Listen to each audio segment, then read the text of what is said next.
Wala nang maraming paligoy-ligoy pa, diretso sa punto na. Maiksi lang ang komentaryo, pero diretso sa punto. Maraming kuro-kuro, may tiwali, may totoo. Dito, sa puntong diretso tayo. Punto, diretso. Oh. Ngayon mga kabunyog, binira rin ni PBBM si Amy Marcos, yung kapatid niya. Hindi na rin nakapagpigil si PBBM kay Amy. Kasi lantaran na rin kasi ang mga bira ni Amy talaga. Hindi na lang sa administrasyon, sa mismong kapatid niya. Binibira naman talaga na ni Amy, mga kabunyog. Halimbawa, ang sinasabi ni Amy, yung term extension. Sino ba ang sinasabing manginginabang sa term extension? Siyempre si PBBM. Kasi mai-extend yung termino niya. Yun ang sinasabi ni Amy. May maniobra daw ang Kamara at ang Senado. Magkakaroon daw ng tsa-tsa at papalitan ng amendahan daw ang konstitusyon. Mag-i-extend daw ng termino ang presidente, vice-presidente. Sinong inaano niya dyan? Yung kapatid niya. Tapos ngayon, sinasabi niya na naman, ginigipit daw ang kasamahan niya sa mayorya ng palasyo, ng Malacanang. Sino bang nasa palasyo? Sinong nasa Malacanang? Kapatid niya. Pero, ang sagot naman ni PBBM dyan kay Amy, ito daw si Amy Marcos, sisantihin niya na daw ang kanyang mga staff, naniniwala daw sa fake news. Your critics, particularly your sister, Senator Amy Marcos, are accusing you of conniving with the House of Representatives and Senate for a constitutional assembly that would extend your term via no election scenario. You already addressed this earlier, Mr. President, by means of a facial expression only. May we officially get an explanation or comment on this issue, and can you elaborate on that eye roll? I don't know. She should fire her staffer who gave her that information. Because, the fake news hurts everyone. Not only those that fake news is attacking, but also those who are purveying that fake news. The purveyors of fake news are also damaged by this kind of. So she should choose her sources of information better. Because the truth of the matter is, we have never at any point even spoken about this anywhere with anyone at any time. So I don't know. I mean, it is, well, that's kayo, nasa media kayo. Alam naman ninyo ang nagiging epekto ng fake news. Yeah, that's a perfect example. Fake news is a corrosive influence on all sectors of society, in political, in the economics, and actual human relations, etc. And if you're not part of the solution, you become part of the problem. And that is a perfect example of that. Yun, mga kabunyog, matindi. Binira ni PBBM si Amy, nagkakalat ng fake news. At ang sabi ni PBBM, ang fake news ay sobra na ang pinsalang dinadala sa ating lipunan. Kaya sabi niya, sana itong si Amy Marcos, tigilin na raw ang pag-fake news. Matindi, sabihin mo na yung kapatid mo na senadora ay naniniwala at nagpapalaganap ng fake news. At ang sabi ni PBBM, sisantihin na daw ni Amy Marcos ang kanyang mga staff kasi naniniwala siya sa fake news .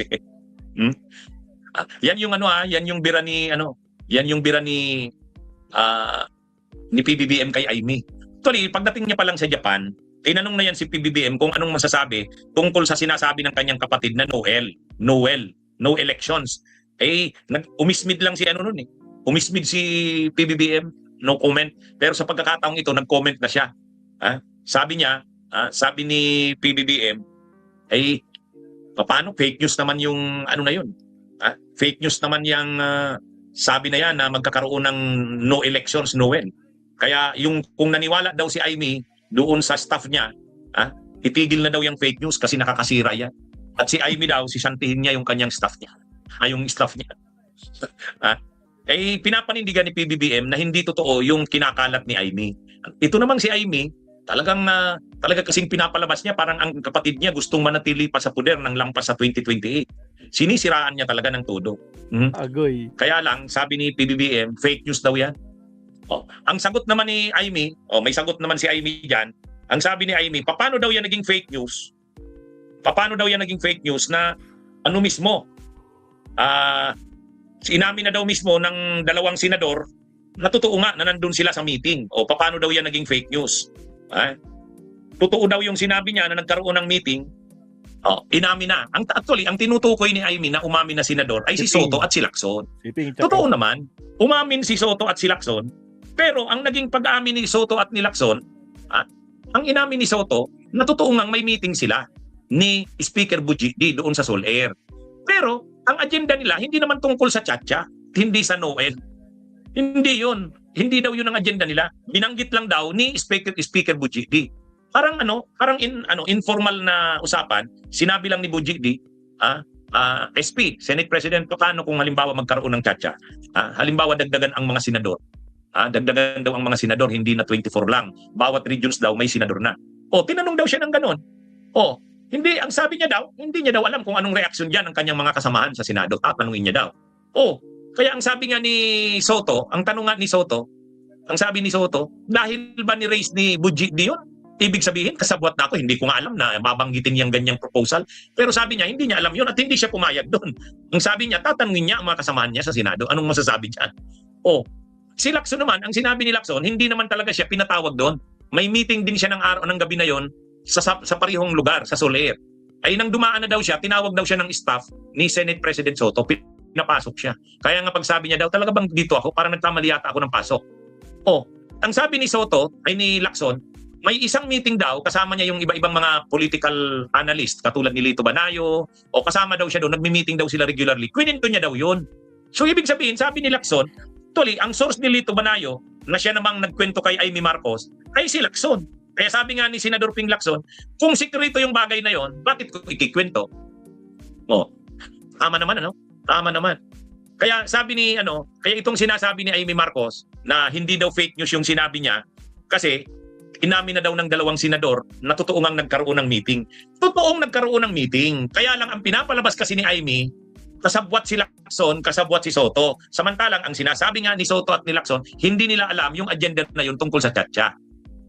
Si Lacson, sabi niya, siya pa nga daw ang nagkwento diyan kay Lito Banayo. Si Lito Banayo ay political analyst na may column sa Manila Standard. Sinulat niya yan. Noon naman kumuha ngayon ng information itong si Amy Marcos. Pero nung ginawan kasi ng presentation ni Amy, exaggerated na. Yun lang. Ang sinasabi na ni Amy, parang ingranding plano yan ng Malacanang ang nasa likod niyan, paplanuhin na talaga ng Chacha, no elections na talaga. Yun naman ang mali kay Amy diyan. Masyadong inexaggerate ni Amy. Ang pinalabas niya, yun ay parang plano ng kapatid niya na ng Malacanang mismo na hindi na magkaroon ng elections, Noel. Hindi naman ganun daw eh. Sabi nga ni Lacson, hindi naman seryoso ang usapan na yun.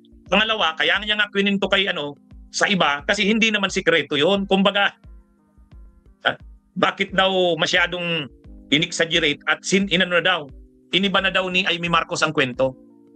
Masyado nang naging exaggerated. Yan yung Okay, mga kabunyog, mga kabayan, magandang araw sa inyong lahat. Mabuhay po tayo. Ayun. Yan, napaka-exaggerate. Matindi talaga. Bunyog! Talaga itong si Ivy, gagawa ng kwento. Pero at long last, Sir Leonardo, at least sinopalpal na rin ni Pangulong Bongbong Marcos itong kapatid niya. Yun ang maganda doon. Okay, last topic tayo, mga absat. Last topic po tayo. Ito na po yung last topic natin. Maraming salamat again sa mga hindi pa nagla-like dyan. Like naman po tayo dyan, mga kakabsat. Wala pong bayad yan. Okay, countdown po na tayo. Here we go.